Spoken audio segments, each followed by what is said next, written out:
Why aren't stereos built like computers? This is from Inokenti in St. Petersburg, Russia. Hey Paul, why doesn't anyone make a preamp module and a mounting place inside amps and turntables so that one could put whatever preamp module inside just like a computer component? Same for smaller amps and for speaker cabinets. Sort of one of those plug and play kind of things. Well, I think that's a great question, and you've hit upon something near and dear to my heart. I have always lusted after building a component-based frame that you could plug in anything you wanted into this frame and craft it however you wanted. In fact, our chief engineer, Bob Stadther, and I conspired for, well, we spent a good deal of money and time building what we called the audio frame. And the audio frame was a box, you know, a 17-inch box, I don't know, it's 5 inches tall, and it had card slots inside where you could slide in various things. You could slide in a DAC, you could slide in a preamp, you could slide in a power amp. And it was still, I think, just one of our better ideas. The problems, we never released that, but because the problems were many. First off, take a power amplifier.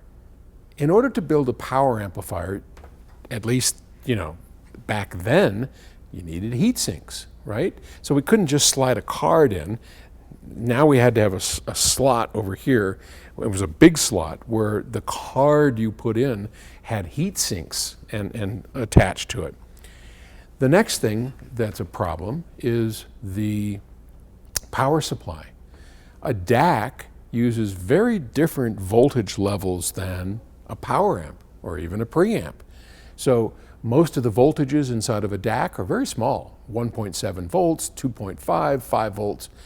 Maybe there's some higher voltages in there for an analog stage, but generally speaking, they're very, very small relative to what we need for a power amp, which are 70, 80 volts. Very, very different.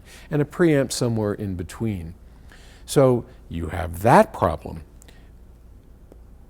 How would we make a universal power supply that worked for everything and components that worked for everything? So what we did eventually is we made an audio frame and we made a power frame. And the power frame had the high volts and heat sinks, and the audio frame had the lower volts and no heat sinks. And that sort of worked, but over time it became so complicated that it just didn't seem to be worth it. But I am still enamored and in love with that idea.